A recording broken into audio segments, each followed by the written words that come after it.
जय श्री कृष्ण। ओम गणेश।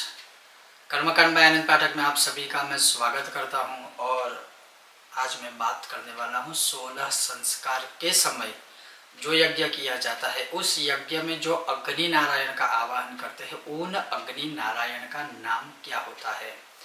लेकिन सबसे पहला प्रश्न हमें अपने आप से पूछना है, क्या हम 16 संस्कार करते हैं या करवाते हैं। जैसे बच्चों के लिए जो भी गर्भाधान आदि से जो भी संस्कारों की शुरुआत होती है, क्या हम करते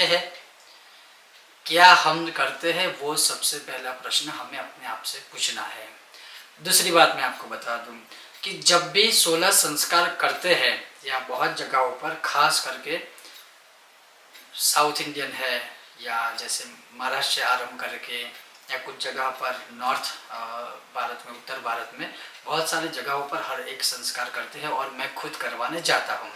लेकिन जैसे सबके रीति रिवाज भिन्न होते हैं और उसे भी सम्मान मान देना चाहिए, किंतु आपको नहीं पता होगा कि ये जो 16 संस्कार है, 16 के 16 संस्कारों में अग्नि नारायण का आवाहन करना ही पड़ता है। कहने का तात्पर्य है कि 16 के 16 संस्कार में यज्ञ किया ही जाता है। बिना यज्ञ कोई भी संस्कार पूर्ण नहीं होता है।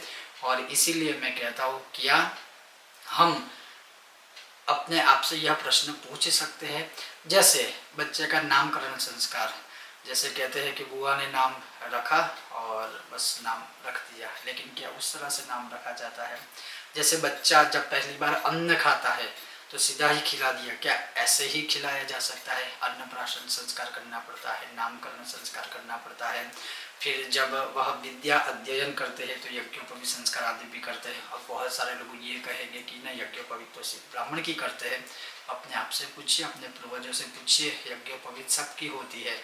लेकिन यज्ञोपवीत का जैसे रंग सिर्फ अलग होता है, उसको पहनने का तरीका अलग होता है, लेकिन यज्ञोपवीत सबकी होती है। क्या ये सारी चीज़ें हम करते हैं? सबसे पहला प्रश्न हमें अपने आप से पूछना है। खैर वो छोड़िए, लेकिन मैं आज सिर्फ आपको ये कहूँगा कि जब भी आप जो भी संस्कार करवाते हैं, उस समय पर जो यज्ञ किया जाता है, उस यज्ञ में अग्नि जो हम लाते हैं, उन सभी अग्नि नारायण का नाम अलग अलग है। जैसे मैं आपको एक एग्जांपल देता हूँ कि जब आप शतचंडी या नवचंडी यज्ञ करते हैं, तो उस नवचंडी यज्ञ में जब अग्नि प्रज्वलित करके जब यज्ञ कुंड में हम उनको प्रवेश करते हैं, तब बोला जाता है शतमंगल नामाग्नये नमः। ये मैं एग्जाम्पल दे रहा हूँ, ये सिर्फ एग्जाम्पल है, उदाहरण है। जैसे ग्रहों का यज्ञ होगा, अलग नाम से अग्नि आएगी, उसी प्रकार से जैसा कर्म है, उस कर्म के हिसाब से अग्नि नारायण को वहां आवाहन किया जाता है और पर्टिकुलर नाम बोलकर ही। जैसे गर्भाधान संस्कार के समय जिन अग्नि का स्थापन किया जाता है, उस समय मरुत नामाग्नये अर्थात मरुत नाम की अग्नि का आवाहन किया जाता है गर्भाधान संस्कार के समय। उसी प्रकार से जब पुंसवन संस्कार किया जाता है, उस पुंसवन संस्कार के समय पवमानामग्नये अर्थात पवमान नामक अग्नि का आवाहन किया जाता है। जब सीमंतोनयन संस्कार किया जाता है, जिसे अंग्रेजी में हम बेबी शावर कहते हैं। अब बेबी शावर तो बहुत लोग करवाते हैं, सीमंतोनयन संस्कार धीरे धीरे कम हो जाता, धीरे धीरे वह कम होता जा रहा है। तो जब सीमंतोनयन संस्कार करवाते हैं, उस समय पर भी यज्ञ किया जाता है, और उस समय पर जो यज्ञ में अग्नि का आवाहन किया जाता है, वह होता है मंगल नामक अग्नि।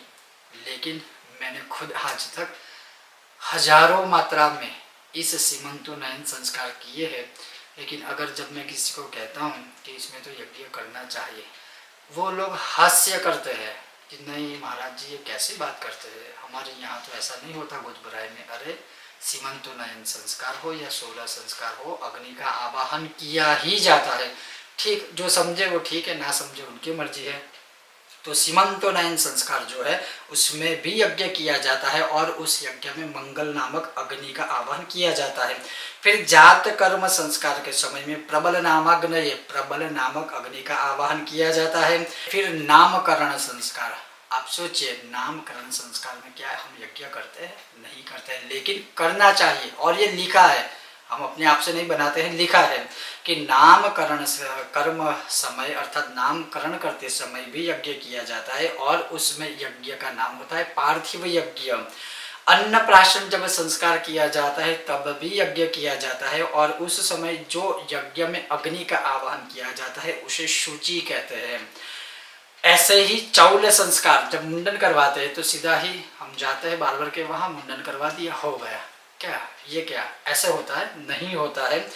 जब चौल संस्कार किया जाता है उस समय भी अग्नि का आवाहन किया जाता है, यज्ञ किया जाता है, और उस अग्नि का नाम होता है सभ्य नामक अग्नि। उसी प्रकार से यज्ञोपवीत करते हैं तो यज्ञ करते ही है, वो तो सबको पता है क्योंकि वो प्रसिद्ध है। यज्ञोपवीत आदि संस्कार करते समय उसमें जिस अग्नि नारायण का आवाहन किया जाता है उनका नाम है समुद्भवाग्नि, समुद्भव अग्नि। फिर नॉर्मल सा है, जैसे गोदान आदि करते हैं तो उस समय अगर कोई विशेष कर्म है, नवचंडी शतचंडी कोई भी कर्म है और गोदान करते हैं तो उस समय पर सूर्य नामक अग्नि का हम आवाहन करते हैं। उसी प्रकार से जब किसी का विवाह हो रहा है, बहुत सारे लोग हैं, जब मैंने अभी एक जो वीडियो बनाया था कि क्या पूजा पाठ से सिर्फ पंडित लोग पैसे कमाते हैं, तो उसमें कुछ एकाध ऐसी कमेंट थी जिसके विषय में अभी तो मैं वीडियो बनाऊंगा। और अच्छा भी प्रश्न है, कोई खराब या बुरी बात नहीं कर रहा हूँ, लेकिन मैं ये कहूँगा कि जब विवाह होता है वर वधू का या मतलब लड़के लड़की का, तो क्या कभी उन्होंने यह बात गौर की है कि वहाँ जो यज्ञ हो रहा है किस प्रकार से हो रहा है, कितने प्रकार के यज्ञ विवाह में आते हैं, उस अग्नि का नाम क्या है? तो यहाँ पर लिखा है कि जब विवाह के समय जब यज्ञ किया जाता है और वहाँ जिस अग्नि का आवाहन किया जाता है उनका नाम है योजक नामक अग्नि। उसी प्रकार से स्मार्त कर्म जब होता है उस समय पर द्विज नामक अग्नि का आवाहन किया जाता है। किसी भी प्रकार का प्रायश्चित के लिए कोई यज्ञ किया जाता है तो उसमें विट नामक अग्नि का आवाहन किया जाता है।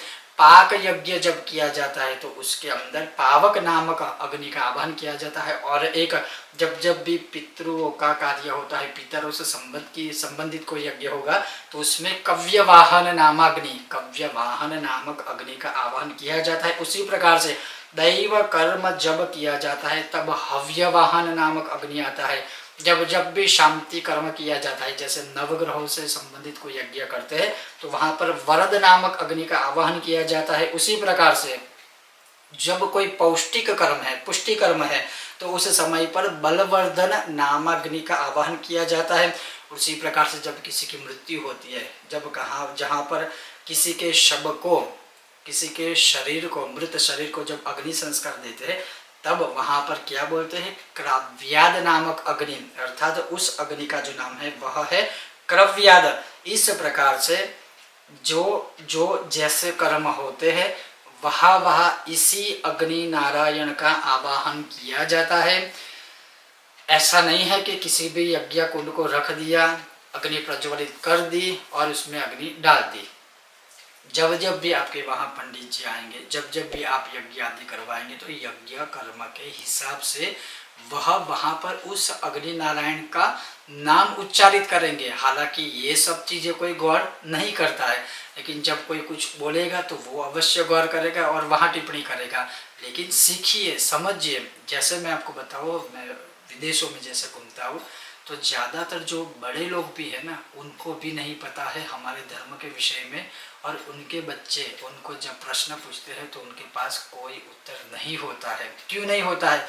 जब खुद ही कुछ नहीं समझेंगे, सुनेंगे तो बच्चों को क्या कहेंगे, और फिर बच्चों को ही नहीं पता चलेगा तो फिर वो बच्चे क्या करेंगे? वो हमारे मार्ग से भटक जाएंगे, जो अभी हो रहा है। तो कृपया हर एक चीज़ का ज्ञान रखिए, हर एक हमारे इन संस्कारों का या ऐसी जो भी चीज़ें हैं उनका अवश्य कम से कम ज्ञान रखिए, तभी हमारा ज्ञान प्रचारित होगा, प्रसारित होगा, और आने वाली पीढ़ियों को सही शास्त्रों की यह सारी जानकारी प्राप्त होती रहेगी। कहने का तात्पर्य ये था कि ये जो 16 संस्कार है, उन 16 संस्कारों में या जो भी शांति कर्म है, पौष्टि कर्म है, ऐसे जो कर्मों में जो अग्नि नारायण का आवाहन किया जाता है उनका जो नाम है वो मैंने आपको इस विषय में या आज के इस कर्मकांड के वीडियो में आपको सुनाया है। ये था आज का विषय और वीडियो। अगर आपको यह विषय वीडियो पसंद आया हो, बिना भूले लाइक कीजिएगा, ज़्यादा से ज़्यादा शेयर कीजिएगा। चैनल पर नए हो तो सब्सक्राइब करके घंटी का आइकॉन अवश्य दबाइएगा, ताकि आने वाले हर वीडियो की सूचना आपको प्राप्त हो सके। ओम नमः शिवाय, ओम गणेश। सब स्वस्थ रहिए, अपना अपने परिवार का ध्यान अवश्य रखिएगा। ओम गणेश।